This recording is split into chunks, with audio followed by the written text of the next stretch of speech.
Hello students, आप सबका स्वागत है हमारे चैनल एम्पलीट्यूड स्टडीज़ 2.0 में। देखिए, सार्थक पब्लिकेशन की मैथ्स की बुक जो है, जो कि डिप्लोमा फर्स्ट सेमेस्टर में चलती है और जिसका सिलेबस 2024 से पूरी तरह से बदल दिया गया था, पेपर पैटर्न भी बदल दिया गया था। उसकी एक्सरसाइजेस के सॉल्यूशन वीडियो हम आपको देते हैं और इससे पहले के और आगे के वीडियोज़ अगर आपको चाहिए तो डिस्क्रिप्शन में प्लेलिस्ट है, आप देख सकते हैं। एग्ज़ाम प्रिपरेशन के लिए सैम्पल पेपर्स किस तरह से होंगे नए पैटर्न पे, वो भी आपको डिस्क्रिप्शन में मिल जाएंगे। BTUP कॉपी कैसे भरनी है वो भी डिस्क्रिप्शन में मिल जाएगा आपको। और तो ये सारी चीज़ें आपको डिस्क्रिप्शन में मिल जाएंगी, अदरवाइज़ चैनल पर जाकर के प्लेलिस्ट में भी आप सर्च कर सकते हैं। तो एक्सरसाइज 10.7 में क्वेश्चन नंबर 22 तक हमने कर लिए थे और आज के लेक्चर में हम 23 क्वेश्चन से जो है वो स्टार्ट करेंगे आगे। देखिए, क्वेश्चन है हमारे पास 23 का फर्स्ट पार्ट। यदि y is equal to sine inverse 1/√1 plus x square plus tan inverse √1 plus x square minus 1/x, तो सिद्ध करें। dy/dx is equal to -1/2 1 plus x square, ये लाना है हमें। देखिए, एक्सप्रेशन कितना बड़ा है और लाना कितना ज़रा सा है। तो सबसे पहले हमने y इक्वल टू पूरा फंक्शन इस तरह से ले लिया। साफ साफ दिख रहा है सब्स्टिट्यूशन से जो है यहाँ पे फॉर्मूले एडजस्ट हो जाएंगे। अब कैसे होंगे, कितना रखना पड़ेगा, ये सब आपको प्रैक्टिस पे डिपेंड करेगा। तो x equal to tan theta रखते हैं, जिससे कि थीटा tan इनवर्स x बन जाता है। यहाँ पर देखिए √1 प्लस tan स्क्वायर थीटा, इसको सेक स्क्वायर थीटा करके और 1/sec थीटा करके और फिर ये cos थीटा बन जाएगा। इधर क्या होगा, 1 plus tan square theta minus 1/tan theta, इसको सेक स्क्वायर थीटा बना के sec theta minus 1/tan theta बनेगा। अब यहाँ पे आप देखिए, इसके आगे बढ़ेंगे तो cos और साइन ऐसे तो हटेंगे नहीं, तो cos को आपने sin π/2 माइनस थीटा कर दिया ताकि साइन इनवर्स हट जाए। इधर आप सेक थीटा माइनस 1 को ये 1/cos थीटा और -1 और upon sine theta upon cos theta करके और फिर कॉस थीटा एलसीएम भी ले लिया है ना। कॉस थीटा को कट भी गया तो 1 - cos theta upon sine theta बनता है।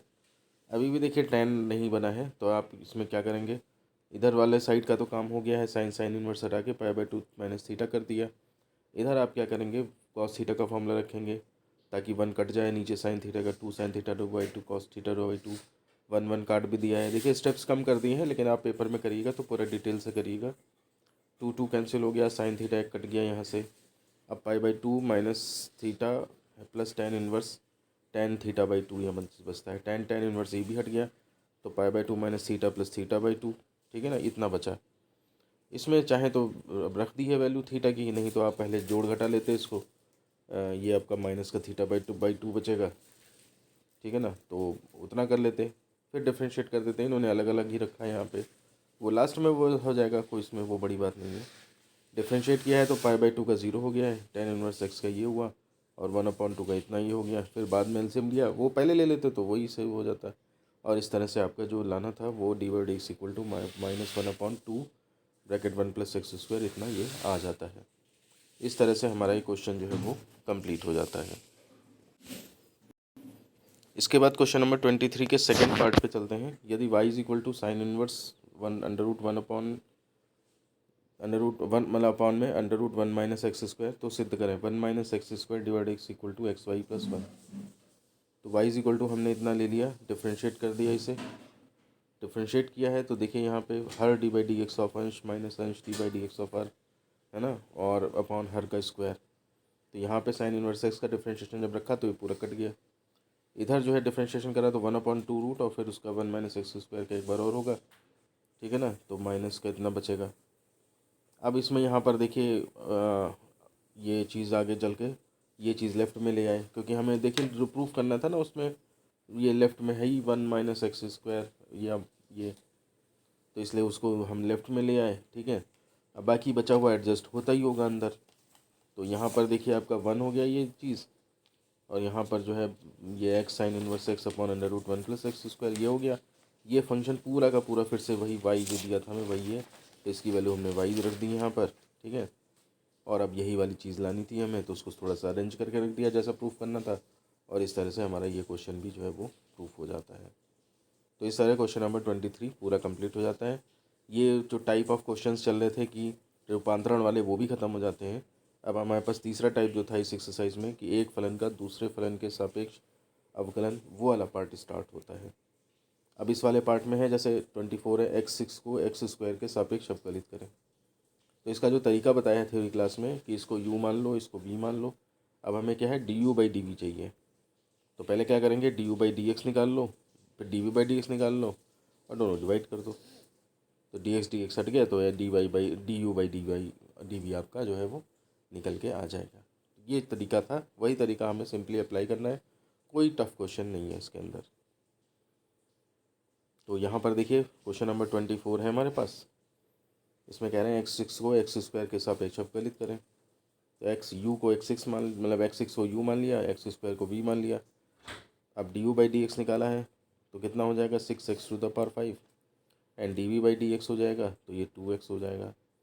अब du/dv निकालना है तो du/dx अपॉन dv/dx कर दिया। ये वैल्यूज़ यहाँ से सब्स्टिट्यूट कर दी हैं, सॉल्व करके 3x⁴ ये हमारा आंसर आ जाता है और क्वेश्चन नंबर 24 भी कंप्लीट हो जाता है। ये इतना बड़ा क्वेश्चन आप समझ लीजिए 1 नंबर में भी आ सकता है, 2 में भी आ सकता है, 2.5 में भी आ सकता है। 5 नंबर में आने के चांस इसके बहुत कम है। और बाकी पेपर सेटर का मूड है, किस तरह का क्या कर दे वो तो अलग बात होती है। खैर इसके बाद देखिए चलते हैं क्वेश्चन नंबर 25 पे। साइन एक्स को कॉस एक्स के सापेक्ष अवकलित करें। ये मतलब ऐसे क्वेश्चन नहीं है कि साइन एक्स को एक्स के रेस्पेक्ट में ना, साइन एक्स को कॉस एक्स के रेस्पेक्ट में। तो यू को साइन एक्स को यू मान लिया, कॉस एक्स को वी मान लिया।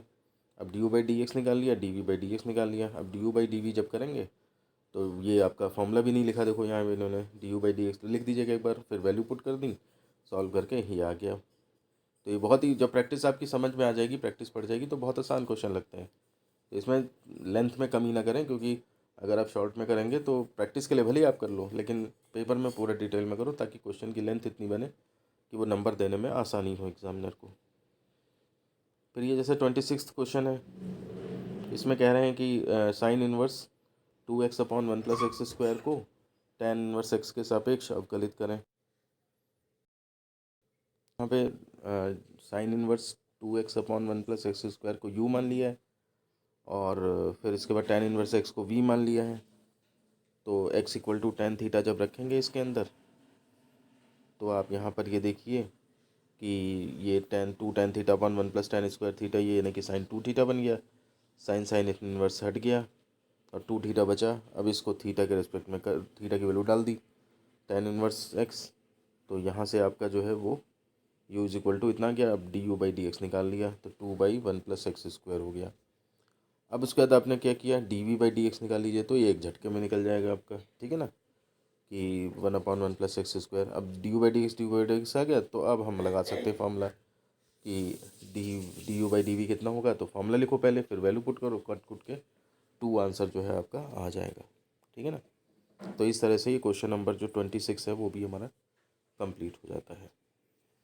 तो अब वीडियो लेंथ बढ़ रही है, आप ये इस टाइप के क्वेश्चंस भी प्रैक्टिस कर लिया आपने और अब इनकी प्रैक्टिस आप और कर सकते हैं। पहले करें प्रैक्टिस, फिर उसके बाद सॉल्यूशन देखें, तब ज़्यादा अच्छा लगता है। बाकी अगर व्हाट्सएप ग्रुप में शामिल नहीं है तो मैं बता दूं आपको कि 7376292424 इस नंबर पे आप अपना नाम, ब्रांच, कॉलेज, सेमेस्टर भेज करके व्हाट्सएप ग्रुप में ज्वाइन हो सकते हैं, जहाँ से आपको फर्दर इन्फॉर्मेशंस मिलती रहेंगी। टेलीग्राम चैनल भी हमारा एम्पलीट्यूड स्टडीज़ 2.0 के नाम से, उसे भी आप ज्वाइन कर सकते हैं। और यूट्यूब चैनल सब्सक्राइब नहीं किया है तो उसे भी सब्सक्राइब कर लें। वीडियो पसंद आया है लाइक करें, दोस्तों में शेयर करें। चैनल पे पहली बार है सब्सक्राइब ज़रूर कर लें। मिलते हैं आपसे ऐसे किसी नेक्स्ट वीडियो में। धन्यवाद।